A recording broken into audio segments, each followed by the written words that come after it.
A 20-year-old female presents to the most brutal war college in the world, with hair the color of a winter storm and joints that have the structural integrity of a house of cards in a hurricane.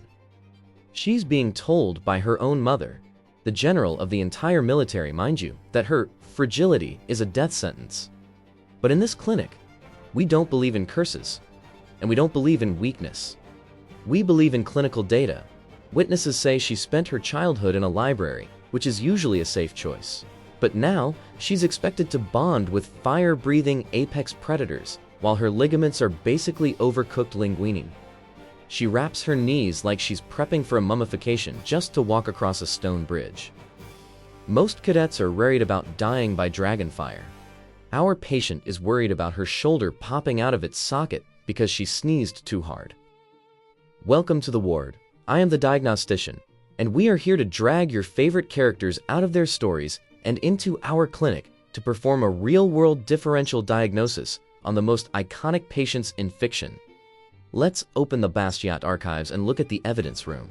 We aren't just reading a spicy fantasy novel here. We're reviewing a medical history that would make an insurance adjuster weep. Symptom A: chronic joint subluxations. Violet doesn't just trip. She experiences frequent partial dislocations, which is basically when your bone tries to quit its job and partially pops out of the joint before snapping back. In the books, she's constantly wrapping her ankles, knees, and wrists. For the non-medical crowd, her joints are essentially double-jointed on steroids. She's like a biological Rubik's Cube that won't stay solved. Symptom B: the stolen coloring. She's got this striking metallic silver hair that starts at the midshaft. Her mom blames a fever she had while pregnant, claiming the illness stole Violet's strength and color. Now, fever-induced decoloration isn't exactly a chapter in the Merck manual, but it's a hell of a clinical hook. Symptom C: dermal fragility. Our patient bruises if a dragon even looks at her funny. Dermal fragility is just the medical way of saying her skin is about as tough as a wet single-ply tissue. During her combat training, she's not just dealing with blunt force trauma. She's dealing with a body that lacks the glue to hold it together under pressure. Let's be real for a second. Violet Sorrengail decided to join the Riders Quadrant, a place where the graduation rate is basically live or burn, while her ankles have the stability of a toddler on ice skates. That's not just brave, that's I don't have medical insurance levels of chaotic energy. Time for the differential diagnosis, or the DDX. But before we continue, we need a big word stop. I'm going to use the word pathophysiology. Don't panic.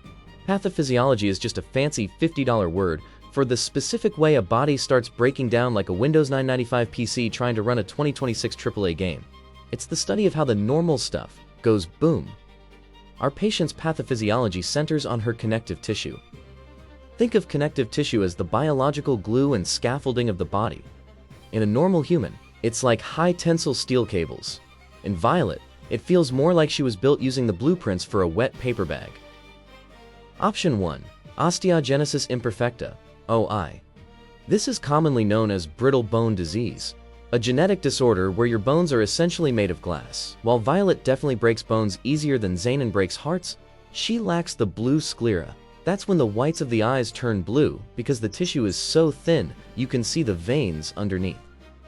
Plus, her main issue isn't just bones, it's the joints. Option 2. Marfan syndrome. Marfan is a genetic disorder of the connective tissue that often makes people look like they were stretched on a medieval rack.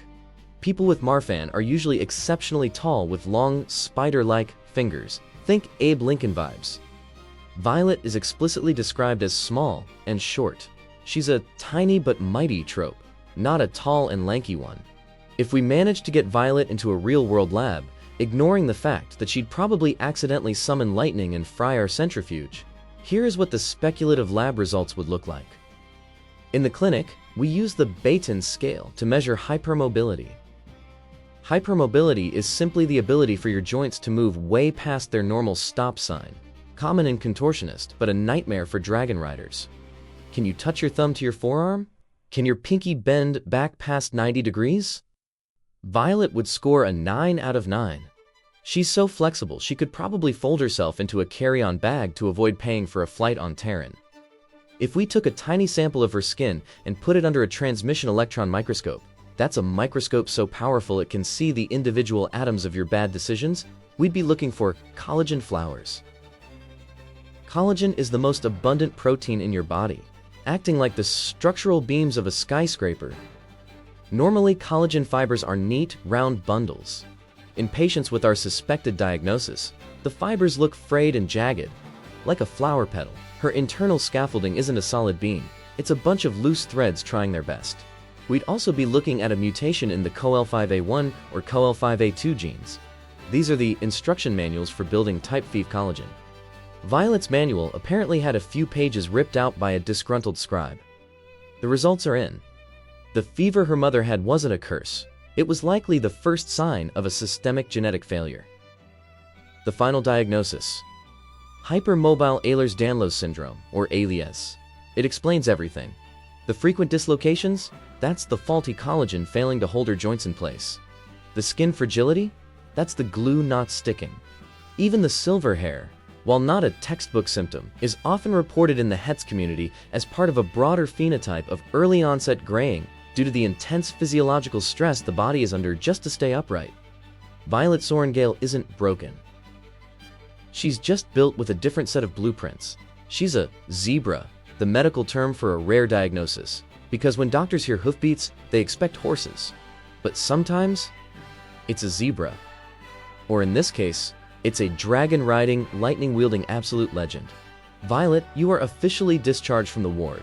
Take your joint stabilizers, keep your core strength up, and maybe stop jumping off dragons for 5 minutes?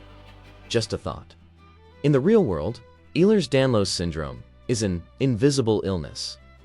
Rebecca Yarros, the author of Fourth Wing, actually as hEDS herself and wrote Violet as a way to show that you can be fragile and formidable at the same time. Thousands of real-world zebras fight this battle every day without the help of a black morningstar dragon. If you want to support the researchers finding a cure and helping patients live their best rider lives, please check out the Ehlers-Danlos Society at the link in our description. It means a lot to have representation for hEDS, not just in May, but every single month, to create awareness so people know what our condition is from our families, our friends, our coworkers, and also the providers who take care of us. Not many people know how to treat us, so the more that's spread, the more the doctors will find out about it, and the more we can get diagnosed and treat, and that's why I'm here. The patient is stabilized, but in the next room we have a man who's been exposed to 200 years of radiation and only stays sane by huffing mystery yellow vials.